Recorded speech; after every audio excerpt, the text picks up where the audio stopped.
हाँ हेलो। क्या वो तुम्हें लड़की का कुत्ता मिल गया? वाकई? ओनर कौन है? किम तम योंग। अरे बड़ा कूल नाम है ये तो। ठीक है मैं आती हूँ। सुनो मुझे अभी जाना होगा। हमें एक तबाहशुदा जहाज से खुदाई की गई बकियात से मालिक का पता चल गया है। एक मिनट रुको जरा। उसके मालिक का नाम तम योंग है? वो गैंगवॉन में हेप्क्यू घ्यू के कस्बे का सरबरा था। क्यों? नहीं बस ऐसे ही, तुम जाओ। हाँ। ओके फिर मिलेंगे। और हाँ वो लड़की घर में कैसे रहती है उस पर नजर रखना।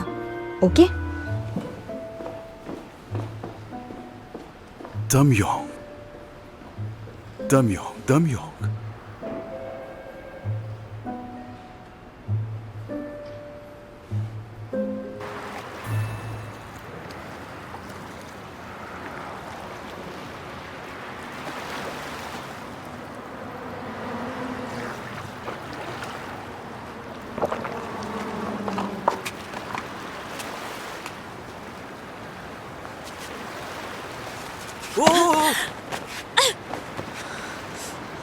ये क्या कर रहे हो तुम? क्या मतलब है तुम्हारा? तुम यहाँ करने क्या आई थी? हाँ, छलांग लगा रही थी ना?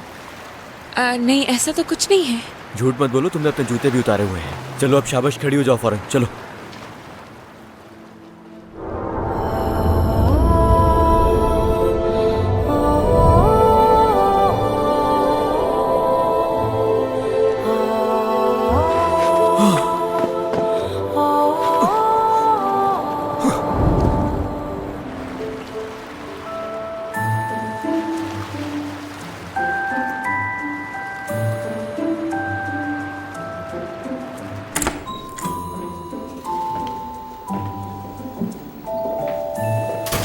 यहाँ बैठो।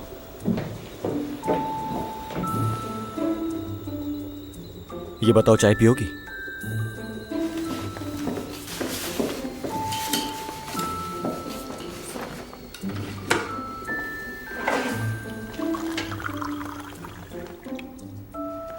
ये लो।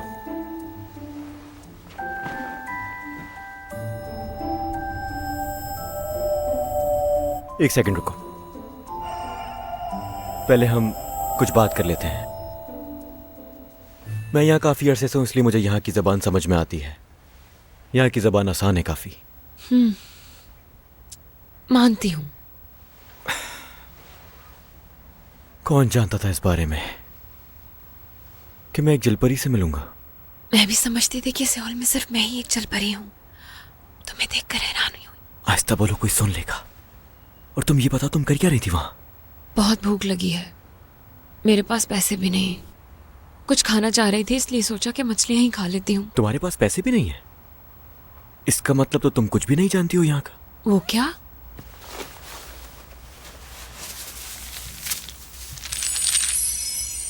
तुम इसके बारे में नहीं जानती?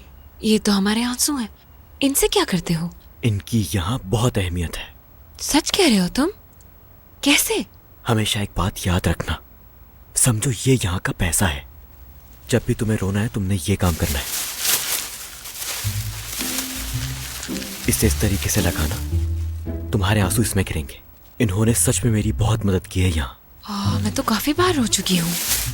आंसू जितना बड़ा होगा उतना ही कीमती होगा। थोड़ा थोड़ा रोने से बेहतर यह है कि बर्दाश्त करके एक साथ ही रो लेना चाहिए। मोटे आंसू लाओ। छोटे आंसू के 20 से 30 डॉलर्स होते हैं और मोटे आंसू के 40 से 50 डॉलर। और सबसे कीमती वो आंसू होते हैं जिन पर पिंक कलर की चमक होती है। पिंक आंसू? वो तो खुशी में रोने से निकलते हैं। हाँ वही। लेकिन इस जमीन पर हमें खुशी से रोने का मौका बहुत ही कम मिलता है। मैं भी सिर्फ एक ही बार रोया हूँ। जब भी मैं रोया हूँ, हमेशा गम में ही रोया हूँ मैं। फिर तो मुझे बहुत रोना चाहिए। अपने सारे आंसू जॉन्जे को दे दूंगी। ये जॉन्जे कौन है? जॉन्जे बहुत अच्छा है। वो मुल्क की खातिर सरकारी नौकर से ज्यादा काम करता है। वो इतना अच्छा है कि मैं उसे पसंद करती हूँ। रुको रुको, मुझे तो लगा था कि तुम यहाँ कुछ ही अरसे के लिए आई होगी, मगर तुम तो उस आदमी के लिए आई हो जिसे तुम पसंद करती हो। तुम्हें तो वाकई में कुछ भी नहीं मालूम। ये बताओ, तुम हो कब से यहाँ पर? हाँ, 1 महीने से। अच्छा, पहले मुझे सिर्फ इतना बताओ कि तुम उसे सिर्फ पसंद करती हो या वो भी करता है? मतलब तुम दोनों एक दूसरे को चाहते होगे ना? अभी तक तो मैं ही चाहती हूँ। यार तुम हो क्या आखिर? तुम्हें यहाँ आने से पहले सोचना चाहिए था। कोई इतना बेवकूफ कैसे हो सकता है आखिर? यही वजह है कि यहाँ रहते हुए मैं हर गुजरने वाली मछली से बातें करता हूँ, उनसे कहता हूँ कि जलपरियों से जाकर कह दें कि मोहब्बत करने हरगिज़ सियोल ना आए। नहीं सुना तुमने किसी से? मैंने नहीं सुना।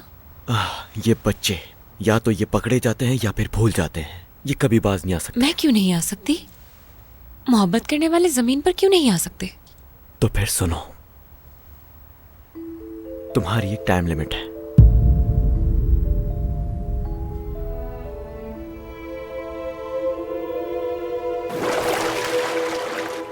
जिस लम्हे जलपरी पानी से जमीन की तरफ आती है उसका दिल सख्त होने लगता है। हत्ता कि तुम्हारी टांगों की इतनी नहीं, लेकिन तुम्हारे दिल की टाइम लिमिट है। सिर्फ एक तरीका है कि तुम सांस लेते रहो और तुम्हारा दिल जमीन पर धड़कता रहे। ये तभी मुमकिन है जब तुम जिस शख्स से प्यार करते हो वो भी तुमसे प्यार करे, और दूसरा कोई रास्ता नहीं। अगर ऐसा नहीं है तो अभी ज्यादा देर नहीं हुई। तुम समंदर लौट जाओ इडियट। तुम बिना सोचे समझे यहां क्यों आई, मेरी तो ये समझ नहीं आ रहा। इतना बड़ा फैसला लेने की हिम्मत आखिर हुई कैसे तुम्हारी? पागल लड़की। लेकिन फिर भी जानता हूं हम लोग वादे के पक्के हैं और ये फैसला लेने के पीछे भी कोई ना कोई वजह है। हाँ तो बताओ मुझे, उस आदमी ने तुमसे कुछ कहा था कि नहीं? सियोल बुलाया था मुझे। बहुत अच्छा। और यहां बुलाकर करना क्या चाहता था? शादी करनी थी उसे? रेस्टोरेंट ले जाने के लिए। बस? मुझे फायरवर्क्स दिखाएगा ये भी कहा। क्या कहा? फायरवर्क्स? तुम सच में बहुत भोली हो। सिर्फ इन 2 चीजों के लिए तुम उससे मोहब्बत कर बैठी। चलो खैर, जो भी हुआ मुझे ये बताओ, इससे 1 महीने में बात आगे बढ़ी? हाँ, पता था कि नहीं बढ़ी होगी। तुम्हें मेरी मदद की जरूरत है? जरूरत तो पड़ेगी तुम्हें, क्योंकि तुम इस दुनिया के बारे में कुछ भी नहीं जानती। यहाँ के सभी मर्द एक जैसे हैं। वो कैसे? ये तमाम इंसानी मर्द हसद के मारे हैं। हसद? अगर नहीं जानती हो तो सुनो। हसद मोहब्बत हासिल करने का तेज तरीन रास्ता है। तुम्हें अंदाजा भी नहीं है इतना।